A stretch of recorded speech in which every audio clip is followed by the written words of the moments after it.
My ex wanted to throw away our relationship over my period. Yesterday, I signed and bought his half of our house. I was sitting in the lawyer's office yesterday, holding a pen in my hand, and my heart was racing so fast I thought it would burst through my chest. The paper in front of me had his name on it. His signature was already there, scrawled like an afterthought, and mine was about to join it. The lawyer smiled politely, asked me if I was ready, and I nodded. I signed. Just like that, half of the house, his half, was mine. Completely mine. And the only thing I could think about, the thing that made me want to laugh and cry at the same time, was this. He threw everything away over my period. And now, he was gone. But the house, the life we were supposed to build together, mine. It didn't start this way. No one looks at the person they love and thinks, one day you'll end our relationship because of something so stupid, so small, so natural. Back then, I thought he was everything I wanted. His name was Adam, and when we first met, he seemed perfect. Funny, kind, ambitious. He worked in tech, loved old rock music, and had this way of making me feel like I was the only person in the world when he looked at me. When we started dating, everything moved fast. Too fast, maybe. Within a year, we were living together in this beautiful little house. 2 bedrooms, a big kitchen, a yard where I planted flowers in the spring. We used to sit out there at night and talk about the future, about kids, about growing old together. I really thought he was my forever. But forever ended the day I got my period. I know how that sounds. Ridiculous, right? Like something from a bad joke. But I swear to you, it happened. It started one night about 6 months ago. We had gone out for dinner, had a couple of drinks, and came home feeling good. We kissed, we touched, and things were leading where they usually lead after a night like that. And then I whispered, soft and apologetically, "Babe, I just started my period." I didn't expect it to ruin anything. I mean, we'd been together for years. We'd been intimate 100 times. Most guys either don't care or shrug it off. I thought he'd kiss my forehead and say, "No big deal, let's cuddle." But Adam froze. Like, actually froze. Then he pulled back and stared at me like I'd just confessed to murder. "You're serious?" he said. I laughed nervously. "Yeah, it just started. I'm sorry, I didn't know." He didn't laugh. He didn't smile. Instead, he pushed away from me and sat on the edge of the bed with his head in his hands. And then, "You should have told me before we left." "What? You knew this was coming. You track it, right? So why would you let me take you out, pay for dinner, pay for drinks when you knew this was going to happen?" I just stared at him, my mouth open, because was he serious? "I didn't plan this, Adam. It just started, and why does it matter? We can still—" "No," he cut me off. His voice was sharp now, angry. "No, we can't steal anything. You should have told me. You wasted my time tonight." Wasted his time? Over a natural bodily function? I thought he was joking at first. I actually laughed, until I saw his face. He was dead serious. That was the night everything changed. I didn't know it then, but that conversation was the crack in the glass, the first sign that everything I thought was solid between us was about to shatter. Because Adam didn't just get mad that night, he stayed mad for days, weeks. And then one day he said the words that made me realize I didn't know him at all. "I can't do this. I can't be with someone who disrespects me like that." Disrespects him. Because I had a period. I remember standing in the kitchen, staring at him and asking, "Are you serious right now? You're breaking up with me because I got my period?" He didn't even flinch. "Yeah," he said, "I deserve better than this." That was 6 months ago. And now, here I was, in a lawyer's office, signing the papers to buy his half of the house. My hand was still trembling as I set the pen down. The lawyer smiled again and said, "Congratulations, it's all yours." I should have felt victorious. I should have felt free. But all I felt was this strange, quiet anger. Because Adam didn't just leave, he made sure to make it hurt first. And I wasn't done telling you how bad it got. Because the period, that was just the beginning. When he broke up with me, he didn't pack his bags and leave that night. Oh no, he stayed. For months. And that was when the real nightmare started. I'll never forget the first time he made me cry after the breakup. It was 2 weeks later. I had gone grocery shopping, bought things for the house. Milk, bread, stuff we both needed. I came home and put everything away. He walked in from work, opened the fridge, and slammed it shut so hard the bottles rattled. "You bought almond milk." "Yeah, you like almond milk." "Not anymore. You didn't even ask me. This isn't your house, you don't make the decisions." I just stared at him because, what? We were still living together, still paying half and half, but now suddenly he was acting like the king of the castle, and I was just a guest. That was the start of it. Every little thing turned into a fight. The dishes, the laundry, what I cooked for dinner. He'd come home and pick at everything I did like he was trying to break me down piece by piece. And it worked. I cried in the shower almost every night. But I didn't leave, because my name was on that mortgage, because I loved that house, because I refused to let him take everything from me just because he couldn't handle a few days of blood. So I stayed, and I fought, and I saved every penny I could. Until yesterday. Yesterday, I finally bought his half of the house. But before I got there, before I could sign that paper and finally breathe, there was one night that almost made me give up. One night where I realized Adam wasn't just bitter, he wanted to destroy me. And that night, that started with a knock on my bedroom door. Late. past midnight. And when I opened it, Adam was standing there, smiling. When I opened that door and saw him standing there, smiling like that, something in my stomach twisted. It wasn't a normal smile. It wasn't friendly. It was wrong. His eyes looked tired but sharp, like a blade in the dark. "Hey," he said softly, almost sweet. "Can we talk?" Every instinct in me screamed no. I wanted to slam the door, lock it, pretend I was asleep. But instead, I just nodded because I was too tired to fight that night. I stepped back. He walked in like he owned the place. His bare feet made soft sounds against the carpet as he closed the door behind him. Then, silence. I sat on the edge of my bed, pulling the blanket over my lap like a shield. He stayed standing, hands in his pockets, rocking back and forth slightly. Finally, I said, "What do you want, Adam?" He smiled wider. "You know, I've been thinking a lot about us, about what happened, and I just don't understand you." "Understand me?" I repeated, trying to keep my voice steady. "Yeah." He tilted his head, studying me. "You threw everything away. For what? Over something that didn't even matter?" My blood ran cold. "Didn't even matter? You're the one who ended it," I said, my voice rising a little. "You're the one who made it a big deal." "Because it is a big deal," he snapped suddenly, the sweetness gone. "You lied to me. You tricked me. You made me look stupid." I blinked at him, stunned. "Adam, I didn't lie to you. I didn't trick you. It's my body. I can't control when it happens." "You could have told me," he said sharply. His voice was low now, almost a growl. "You could have respected me." I stood up then, my legs shaking. "Respect you for having a period? Are you listening to yourself? This is insane." And then he laughed. Not a normal laugh, not a quick, angry chuckle. A slow, deliberate laugh that made the hairs on my arms stand up. "You think I'm insane," he said, stepping closer. "You think you can just stay here, live in my house, and make me the bad guy?" "It's not your house," I said quickly, taking a step back. "It's ours. My name is on the mortgage too." "Not for long," he murmured. Something about the way he said it made my stomach drop. "What do you mean?" But he didn't answer. He just kept smiling that awful smile and said, "You'll see." That night, I barely slept. I locked my door after he left, shoved a chair under the handle, and curled up in bed with my phone clutched in my hand. I should have called someone. A friend, my mom, the police even. But I didn't, because a part of me still believed he wouldn't hurt me, that this was just words. I was wrong. The next morning, I woke up to something that made my heart stop. The front door. It was wide open, not just unlocked, open. Cold air blew through the hallway. My keys, my car keys, were gone from the hook. And when I went outside, barefoot and shaking, my car was gone too. I stood in the driveway, staring at the empty space where my car should have been, and my chest tightened so hard I couldn't breathe. I ran back inside, grabbed my phone, and called him. No answer. I called again, and again. Finally, he picked up. "Where's my car?" I demanded. He laughed softly. "Relax, I just borrowed it." "You what? You didn't need it today," he said calmly, like he was doing me a favor. "I'll bring it back later." "Adam, that's not your car. You can't just take it." "You can't tell me what to do," he said, his voice suddenly sharp. "Not when you're living in my house, eating my food, sleeping in my bed." "It's not your bed," I shouted, tears stinging my eyes. "It's ours." Another laugh. Then click. He hung up. I wanted to scream, call the cops, call someone. But before I could, I heard something behind me. A sound. Soft. Slow. Like footsteps. I turned around and froze. Because there, standing at the end of the hallway, was Adam, smiling, holding my car keys. He twirled the keys around his finger like it was a game, that smug grin plastered across his face. How did you," I stammered, backing up until my shoulders hit the wall. He shrugged. "What's the matter? You look like you've seen a ghost." My heart pounded so hard it hurt. "You were just on the phone. How are you here?" He laughed, low and slow. "You really think I can't multitask?" That's when I realized. He never left. He was in the house the whole time.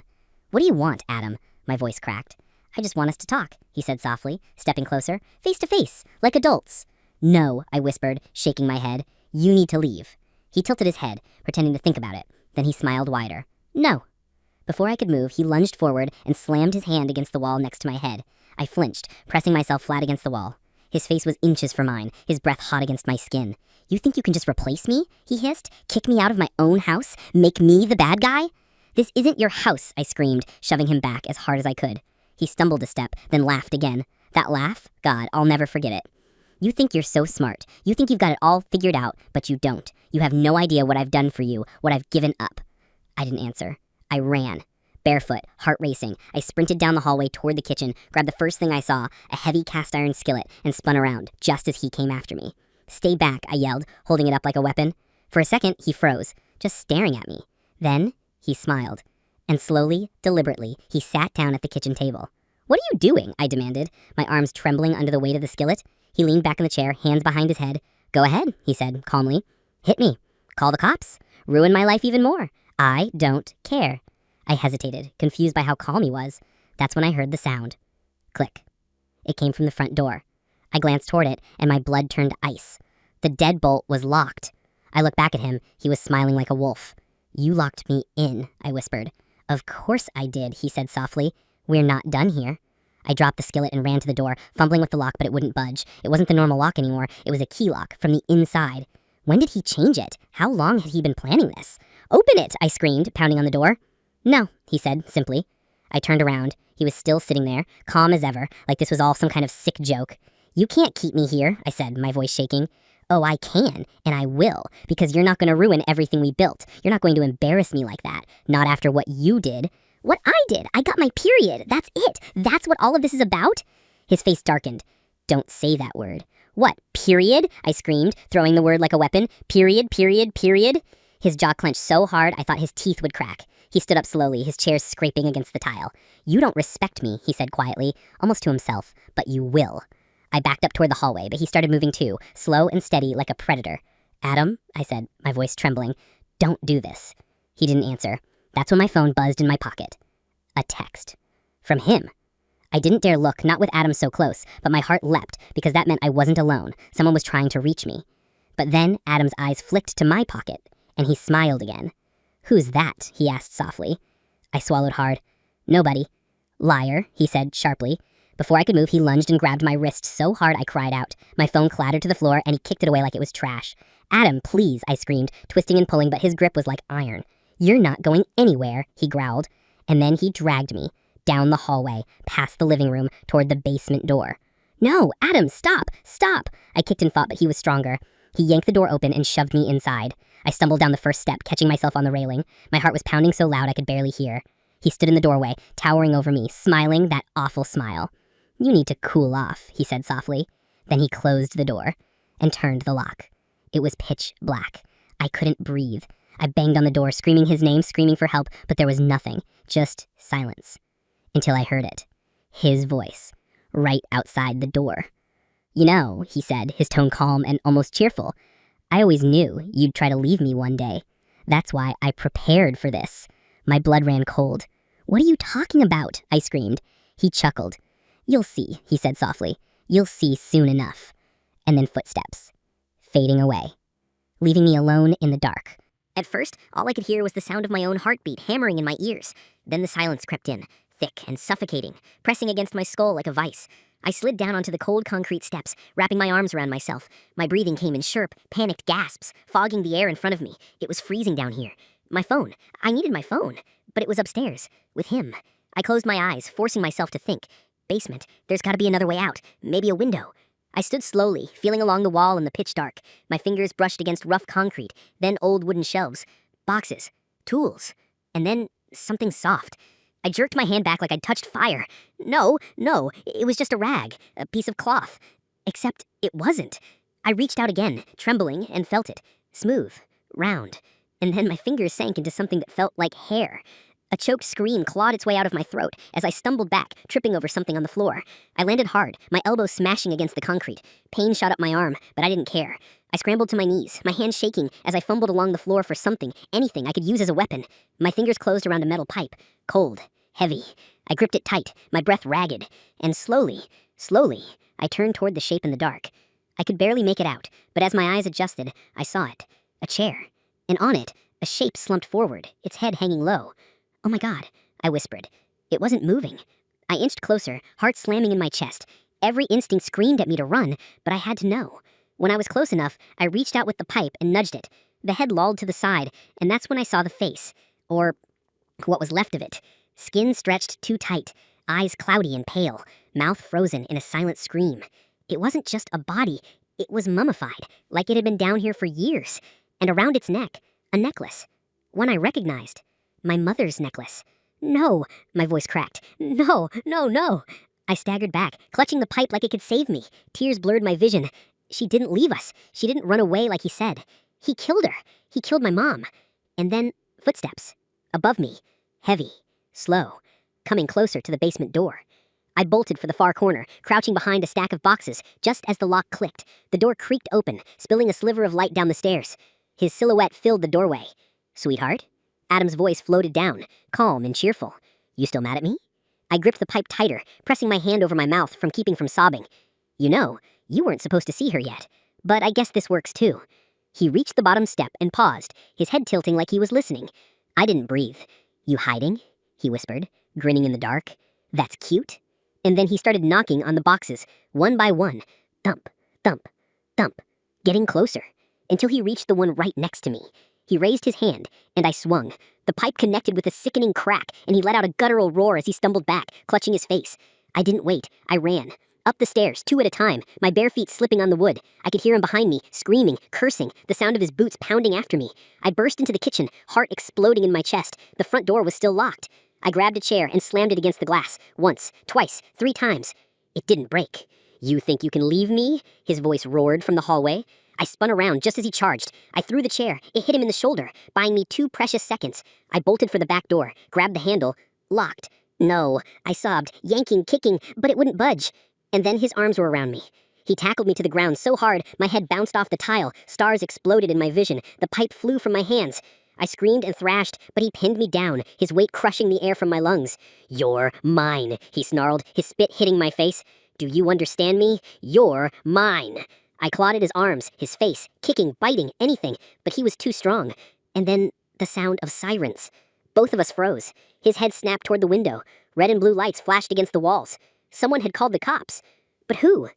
And would they get here before he killed me? The sirens were close. Too close. But instead of relief, I felt something worse. Dread. Because Adam wasn't letting go. He yanked me up by my hair, forcing me to my feet, and slammed me against the wall so hard my teeth clacked. "You think they're gonna save you?" he hissed, his eyes wild, blood dripping from his nose where I'd hit him with the pipe.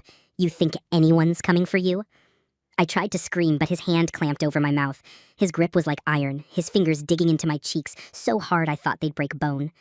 The sirens wailed louder, closer. The flashing lights grew brighter through the curtains. Adam drags me backward toward the basement door. My heels scraped against the floor. I kicked and clawed at his arm, my nails ripping skin, but he didn't stop. He was running on pure rage now. "No more games," he growled, yanking the door open. The smell of rot hit me like a wall, the stench of that thing, that body. I thrashed harder, my heart exploding in my chest, when suddenly, bang! The front door burst open. "Police!" Adam froze for half a second. Then he did something I'll never forget. He smiled, a wide, bloody grin that didn't reach his eyes. "You think they're gonna get to you in time?" he whispered, before shoving me down the basement stairs. I tumbled hard, my shoulder slamming into the wall, my knee cracking against a step. I landed on the concrete with a scream that tore my throat raw. I looked up just in time to see him slam the door shut and lock it. "Help!" I shrieked, pounding on the stairs with my fists. "I'm down here!" Boots thundered overhead, men shouting, the sound of Adam yelling back, his voice sharp and furious. I staggered to my feet, limping toward the corner where I'd left the pipe. My fingers closed around it just as... Bang! A gunshot. Then another. I froze, clutching the pipe to my chest, tears streaming down my face. Silence. And then, footsteps. Slow. Heavy. Coming down the basement stairs. "Officer?" I croaked, backing away, the pipe trembling in my hands. The door creaked open, and it wasn't an officer. It was Adam, covered in blood, but smiling. "They're not coming," he said softly. His voice was calm now, too calm. "They can't help you? No one can." He stepped down, dragging something behind him. I couldn't see what it was at first. until the light caught metal. A shotgun. Oh God, my voice cracked as I stumbled backward, my back hitting the cold wall. Adam cocked his head. His eyes glittered in the dim light. You made me do this, baby. You just wouldn't listen. He raised the gun, and I swung the pipe. It connected with his wrist, and the shotgun clattered to the floor. I didn't think, I just grabbed it, my hand slick with his blood, and pointed it at him. Don't, I sobbed, my finger trembling on the trigger. Please, Adam, don't come any closer. He smiled wider and lunged. I pulled the trigger. The blast was deafening. My ears rang, and for a moment I couldn't hear anything, not even my own scream. When the ringing faded, I saw him, on the ground, or what was left of him. His chest was gone. Blood spread across the concrete like ink in water. His eyes stared up at me glassy and blank, his smile frozen forever. I dropped the gun and collapsed to my knees, sobbing so hard I thought my lungs would tear. That's when I heard it. A faint sound from the shadows. A whisper. Sweetheart? I froze. My head snapped up. The voice came again, soft and broken, like it was coming from the walls themselves. You're mine forever. My blood turned to ice, because the sound wasn't coming from Adam's body. It was coming from the far corner, where my mother's remains sat in that chair. And this time, I swear, I saw her head move. The cops finally came, or at least, I think they did. I remember flashing lights, shouting, hands pulling me up the stairs, questions I couldn't answer because my mouth wouldn't work. I remember being wrapped in a blanket, the weight of it pressing me down like wet cement. They told me I was safe now. Safe. I laughed when they said that, a sharp, broken sound that didn't sound like me at all. They asked what happened. I told them Adam attacked me, that he killed people, that he was hiding bodies in the basement. They looked at me like they wanted to believe me. But then they told me something else, something that made my stomach turn inside out. There's no one else down there, one of the officers said. Just you and him. I shook my head so hard my neck popped. No, that's not true. There was a woman in the chair. She was there. The officer gave me a look I'll never forget. That slow, pitying look, like I was a wounded animal that needed to be put down. They didn't find a woman's body. They didn't find bones. They didn't find anything but Adam. And the basement walls, they weren't lined with names like I swore they were. They were just walls. I kept screaming until they sedated me. It's been 3 weeks. They put me somewhere safe. A soft room, white walls, no sharp edges. They tell me Adam is dead, that I survived. But sometimes, late at night, when everything is quiet, I hear him. That voice, low, warm. You're mine. And I don't know if it's him or me saying it anymore. I look in the mirror and see my face, but it feels wrong. Like the smile isn't mine, like my eyes aren't mine. And sometimes I talk back to him. Sometimes I tell him I miss him. Sometimes I tell him I'll make things right when I get out. Because he was right, wasn't he? No one else would love me like that. No one else would keep me like that. And when I think about it long enough, I wonder, maybe I didn't kill him. Maybe he's still inside me. Maybe that's why I can't stop smiling.